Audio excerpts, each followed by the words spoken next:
NASA ने finally Interstellar comet 3I Atlas की long anticipated images release कर दी हैं और इसी के साथ यूएस गवर्नमेंट शटडाउन के दौरान जो अपडेट्स न मिलने की वजह से जो स्पेक्यूलेशन चल रही थी वो अब खत्म हो गई है। ये न्यूली प्रोसेस्ड डेटा वही कंफर्म करता है जो साइंटिस्ट शुरू से एक्सपेक्ट कर रहे थे। 3I एटलस बिल्कुल एक नेचुरल कॉमेट की तरह बिहेव कर रहा है, हालांकि इसका ओरिजिन हमारे सोलर सिस्टम के बाहर है। अब मल्टीपल स्पेसक्राफ्ट्स ने इसके फ्रेश व्यूज कैप्चर कर लिए हैं, जिससे साइंटिस्ट को इसकी एक्टिविटी और स्ट्रक्चर का एक क्लियर लुक मिला है। इस वीडियो में हम एक्सप्लोर करेंगे कि ये इमेजेस क्या रिवील करती हैं और क्यों ये इंटरस्टेलर विजिटर इतना मैटर करता है।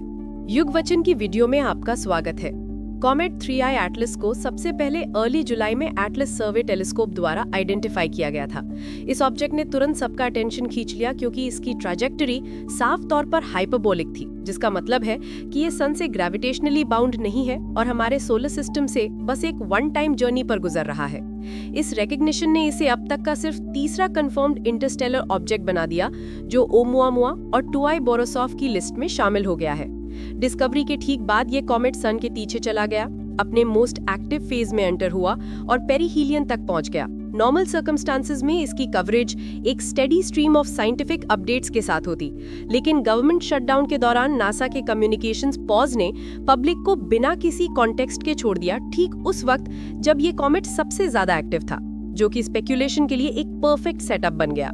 जब ऑपरेशंस रिज्यूम हुए तो नासा ने ऑब्जर्वेशंस का कंप्लीट सेट रिलीज किया ताकि ये क्लैरिफाई हो सके कि आखिर हुआ क्या था, और साथ ही सोशल मीडिया रूमर्स को भी डायरेक्टली एड्रेस किया। ये न्यूली रिलीज्ड इमेजरी काफी डाइवर्स है। नासा के मार्स रिकॉनेसेंस ऑर्बिटर ने कुछ सबसे क्लोज व्यूज प्रोवाइड किए जब ये कॉमेट मार्स के पास से गुजरा और अपने हाई राइज कैमरा से डिटेल्ड स्नैपशॉट्स कैप्चर किए। MAVA ने अल्ट्रावायलेट डेटा कंट्रीब्यूट किया, जिसने साइंटिस्ट को ये आइडेंटिफाई करने में हेल्प की कि कॉमेट के वार्म होने पर कौन सी गैसेस रिलीज हो रही थी। स्टीरियो जैसे सोलर ऑब्जर्विंग मिशंस ने इसकी टेल्स और डस्ट स्ट्रक्चर्स की वाइड एंगल इमेजेस रिकॉर्ड की। यहाँ तक कि जो स्पेसक्राफ्ट्स कहीं और जा रहे थे, जैसे लूसी और साइकी, उन्होंने भी मौका देखकर डिस्टेंट व्यूज कैप्चर कर लिए। जो चीज इस डेटा सेट को अलग बनाती है वो है इसकी कवरेज। एक सिंगल टेलीस्कोप से आइसोलेटेड ऑब्जर्वेशंस की बजाय साइंटिस्ट के पास अब एक कॉन्टिन्यूअस मल्टी मिशन रिकॉर्ड है, जो डिफरेंट वेवलेंथ्स, व्यूइंग एंगल्स और डिस्टेंसेस को स्पैन करता है। ये इमेजेस कॉमेट के बिहेवियर को ट्रेस करती हैं उसके ग्रेटेस्ट सोलर एक्टिविटी के पीरियड के दौरान, और ये रिवील करती हैं कि कैसे इसका कोमा और टेल्स इवॉल्व हुए जैसे जैसे ये सन के पास आया और फिर दूर गया। अब क्योंकि ये कॉमेट दूर जा रहा है और धीरे धीरे डिम हो रहा है, इमेजेस का ये कलेक्शन इसके पैसेज का डेफिनेटिव रिकॉर्ड बन गया है। ये एस्ट्रोनॉमर्स को लॉन्ग टर्म एनालिसिस के लिए जरूरी रॉ मटेरियल देता है, जिससे वो न सिर्फ ऑब्जेक्ट के बिहेवियर को रिकंस्ट्रक्ट कर सकते हैं, बल्कि उन फिजिकल प्रोसेसेस को भी समझ सकते हैं जिन्होंने इसे इनर सोलर सिस्टम में अपने ब्रीफ टाइम के दौरान शेप किया। 3I एटलस को जो चीज सिग्निफिकेंट बनाती है वो ये नहीं है कि ये स्ट्रेंजली बिहेव करता है, बल्कि ये है कि अपने इंटरस्टेलर ओरिजिन के बावजूद ये काफी फेमिलियरली बिहेव करता है। ये कंसिस्टेंसी रिसर्चर्स को कंपेयर करने अलाउ करती है कि कैसे आईसी बॉडीज दूसरे स्टार्स के अराउंड फॉर्म होती है। अर्ली स्पेक्ट्रोस्कोपिक रीडिंग्स ने relatively high carbon dioxide to water ratio दिखाया था, जो कई सोलर सिस्टम कॉमेट्स के लिए अनयूजुअल है पर इम्पॉसिबल नहीं है। नया अल्ट्रावायलेट डेटा ये कंफर्म करने में हेल्प करेगा कि क्या ये एक प्राइमोर्डियल फीचर है या फिर इंटरस्टेलर स्पेस में लॉन्ग टर्म रेडिएशन एक्सपोजर का रिजल्ट है। कॉस्मिक रेडिएशन ऐसे ऑब्जेक्ट्स को शेप करने में एक इंपॉर्टेंट रोल प्ले करती है। मिल्की वे के थ्रू बिलियंस ऑफ ईयर्स तक ट्रैवल करने वाले कॉमेट्स कॉन्स्टेंटली एनर्जेटिक पार्टिकल से बॉम्बार्ड होते रहते हैं, जो सरफेस केमिकल्स को ट्रांसफॉर्म कर देते हैं। ये प्रोसेस आउटर लेयर्स को डार्कन, हार्डन या केमिकली रीअरेंज भी कर सकता है। ये समझना कि ये चेंजेस 3I एटलस पर कैसे मैनिफेस्ट होते हैं, ये रिवील कर सकता है कि ये ना सिर्फ किस चीज से बना है, बल्कि अपनी लॉन्ग जर्नी के दौरान अपने एनवायरनमेंट द्वारा कैसे ऑल्टर किया गया है। एक और साइंटिफिक फोकस है इसके कोमा और टेल्स का स्ट्रक्चर। मल्टीपल इमेजेस ने एसिमेट्रिक टेल्स और डस्ट पैटर्न्स रिवील किए, जो सोलर रेडिएशन और कॉमेट की अनयूजुअली हाई वेलोसिटी दोनों से शेप हुए थे। क्योंकि Interstellar comets typical solar system bodies के कंपैरिजन में कहीं ज्यादा फास्ट ट्रैवल कर सकते हैं, इसलिए जो डस्ट वो रिलीज करते हैं वो डिफरेंटली बिहेव करती है। सरफेस से इरप्ट होने वाले gas jets high speed motion और वेरिंग सोलर एंगल से इन्फ्लुएंस होकर अनएक्सपेक्टेड वेज में कर्व या स्ट्रेच हो सकते हैं। इन पैटर्न्स को 2I बोरोसॉव के बिहेवियर से कंपेयर करने से ये आइडेंटिफाई करने में हेल्प मिल सकती है कि कौन से फीचर्स इंटरस्टेलर ओरिजिन के कॉमन इंडिकेटर्स हैं। नासा ने उन ऑनलाइन थ्योरीज को भी डायरेक्टली एड्रेस किया जो ये सजेस्ट कर रही थीं कि ये ऑब्जेक्ट आर्टिफिशियल हो सकता है। इन क्लेम्स को शटडाउन की कोइंसिडेंटल टाइमिंग और उन अर्ली इमेजेस से फ्यूल मिला जिसमें इररेगुलर शेप्स और अनयूजुअल ब्राइटनेस दिख रही थी। साइंटिस्ट ने एक्सप्लेन किया कि ये फीचर्स व्यूइंग ज्योमेट्री, रेजोल्यूशन और इमेज प्रोसेसिंग के ऑर्डिनरी आर्टिफैक्ट्स थे।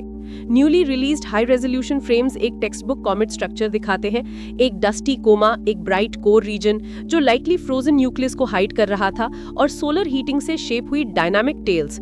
सबसे इंट्रीगिंग क्वेश्चंस में से एक है कॉमेट की एज। इसकी वेलोसिटी के बेस पर जो गैलेक्टिक सेंटर को ऑर्बिट करने वाले नियरबाई स्टार्स से सिग्निफिकेंटली हायर है। रिसर्चर्स बिलीव करते हैं कि ये कॉमेट शायद बिलियंस ऑफ ईयर्स से इंटरस्टेलर स्पेस में ट्रैवल कर रहा है। इसका मतलब है कि ये लाइकली हमारे अपने सिस्टम से भी पुराने किसी स्टार सिस्टम में फॉर्म हुआ होगा, सन और प्लैनेट्स के बनने से बहुत पहले। अगर ये सही है तो 3i एटलस सिर्फ किसी दूसरे सोलर सिस्टम से नहीं आया है, ये गैलेक्सी की हिस्ट्री के एक दूसरे इपॉक से आया है। ये पॉसिबिलिटी इस ऑब्जेक्ट को एक रेयर विजिटर से एक टाइम कैप्सूल में ट्रांसफॉर्म कर देती है। जैसे जैसे ये वार्म होता है, इससे रिलीज होने वाली गैसेस को स्टडी करना साइंटिस्ट को एंशिएंट प्लैनेटरी सिस्टम्स के कंडीशंस के बारे में क्लूज देता है। क्या अर्ली आइसी बॉडीज कार्बन डाइऑक्साइड में रिच होती हैं? क्या उनमें ऑर्गेनिक्स या मेटल्स के डिफरेंट रेशियोज होते हैं? क्या उनकी सर्फेसेस कॉस्मिक रेडिएशन से ड्रामेटिकली ऑल्टर हुई हैं? ये मिल्की वे भर में वर्ल्ड्स की डाइवर्सिटी के बारे में फंडामेंटल क्वेश्चंस हैं। और 3i एटलस जैसे इंटरस्टेलर कॉमेट्स इन्हें इन्वेस्टिगेट करने का इकलौता प्रैक्टिकल वे है। कुल मिलाकर ये नई इमेजेस और मेजरमेंट साइंटिस्ट को बोरिसॉव के बाद से किसी इंटरस्टेलर कॉमेट के लिए मोस्ट डिटेल्ड डेटा सेट देती हैं। ये रिसर्चर्स को कॉमेट फॉर्मेशन, रेडिएशन प्रोसेसिंग और हाई वेलोसिटी डस्ट बिहेवियर के बारे में हाइपोथेसिस टेस्ट करने अलाउ करती हैं, जो गैलेक्टिक टाइम स्केल्स पर प्लैनेटरी सिस्टम्स कैसे इवॉल्व होते हैं ये समझने के लिए इसेंशियल है। 3i एटलस इमेजरी का रिलीज एक डीपर साइंटिफिक फेज की शुरुआत को मार्क करता है। अब क्योंकि कॉमेट अब फेड हो रहा है, तो फोकस अब कलेक्टेड डेटा सेट के अक्रॉस इसकी कॉम्पोजिशन, डस्ट स्ट्रक्चर्स और टेल डायनामिक्स को एनालाइज करने पर शिफ्ट हो गया है। क्योंकि ऑब्जर्वेशंस मल्टीपल वेवलेंथ्स को स्पैन करती हैं, साइंटिस्ट ये एग्जामिन कर सकते हैं कि कैसे डिफरेंट आइसेस सब्लिमेट होती हैं, कौन से मॉलिक्यूल्स कोमा को डोमिनेट करते हैं और कैसे डस्ट ग्रेन्स न्यूक्लियस के अराउंड डिस्ट्रीब्यूटेड है। अगर ये कॉमेट उतना ही एंशिएंट है जितना मॉडल सजेस्ट करते हैं, तो ये measurements early star formation environments के बारे में डिटेल्स रिवील कर सकती हैं। फॉर एग्जाम्पल, किसी सर्टेन मॉलिक्यूल्स को आइडेंटिफाई करना ये डिटरमिन करने में हेल्प कर सकता है कि ऑब्जेक्ट एक सनलाइक स्टार के अराउंड ओरिजिनेट हुआ था या फिर किसी डिफरेंट टाइप के स्टेलर सिस्टम में। इसकी केमिस्ट्री को सोलर सिस्टम कॉमेट से जो हम जानते हैं उससे कंपेयर करना सिमिलैरिटीज को हाईलाइट कर सकता है, या गैलेक्सी के डिस्टेंट रीजन्स में आईसी बॉडीज कैसे फॉर्म हुई इसमें मेजर डिफरेंसेस की तरफ पॉइंट कर सकता है। नासा ने यह भी क्लैरिफाई किया कि इस कॉमेट से अर्थ को कोई डेंजर नहीं था। क्लोजेस्ट अप्रोच के दौरान 170 मिलियन माइल से ज्यादा दूर होने पर यह किसी भी इम्पैक्ट सिनेरियो से बहुत बाहर रहा। लेकिन पब्लिक रिएक्शन ने एक इम्पॉर्टेंट पॉइंट हाईलाइट किया। अगर कम्युनिकेशन गैप्स आ जाएं, तो रेयर एस्ट्रोनॉमिकल इवेंट्स जल्दी ही मिसअंडरस्टैंडिंग्स की वजह बन सकते हैं। ये चीज लाइकली इन्फ्लुएंस करेगी कि फ्यूचर इंटरस्टेलर डिस्कवरीज को कैसे अनाउंस और अपडेट किया जाता है। आगे बढ़ते हुए टेलीस्कोप्स 3i एटलस को तब तक ट्रैक करना कंटिन्यू करेंगे जब तक ये विजिबल रहेगा। हालांकि आउटवर्ड मूव करते हुए ये धीरे धीरे फेड होता जाएगा, लेकिन साइंटिफिक वर्क तो बस अभी शुरू हुआ है। इसके एक्टिव फेज के दौरान कैप्चर किया गया रिच डेटा सेट सालों तक dust physics, sublimation chemistry, radiation processing और इंटरस्टेलर ऑब्जेक्ट डायनामिक्स की स्टडीज में यूज किया जाएगा। इस इवेंट ने इंटरस्टेलर ऑब्जेक्ट्स को इंटरसेप्ट करने या उन तक तेजी से पहुंचने के लिए डिजाइन किए गए फ्यूचर मिशंस में इंटरेस्ट को भी रिन्यू किया है। ओमुआमुआ और 3i एटलस दोनों ही इतनी तेजी से गुजर गए कि कोई भी स्पेसक्राफ्ट उन तक नहीं पहुंच सका। लेकिन प्रपोजल्स अब ऐसे इंटरस्टेलर इंटरसेप्टर्स की मांग कर रहे हैं जो नेक्स्ट ऑब्जेक्ट डिटेक्ट होने पर क्विकली लॉन्च करने में केपेबल हों। जैसे जैसे डिटेक्शन सिस्टम्स इंप्रूव होंगे, ये मिशंस इवेंचुअली इंटरस्टेलर विजिटर्स की क्लोजअप एक्सप्लोरेशन अलाउ कर सकते हैं। अल्टीमेटली 3i एटलस हमें याद दिलाता है कि हमारा सोलर सिस्टम एक बड़े गैलेक्टिक इकोसिस्टम का हिस्सा है। समय समय पर दूर दराज के स्टार्स से ऑब्जेक्ट्स यहाँ से गुजरते हैं जो उन कंडीशंस में एक फ्लीटिंग लेकिन इनवैल्यूएबल विंडो ऑफर करते हैं, जिन्हें हम डायरेक्टली ऑब्जर्व नहीं कर सकते।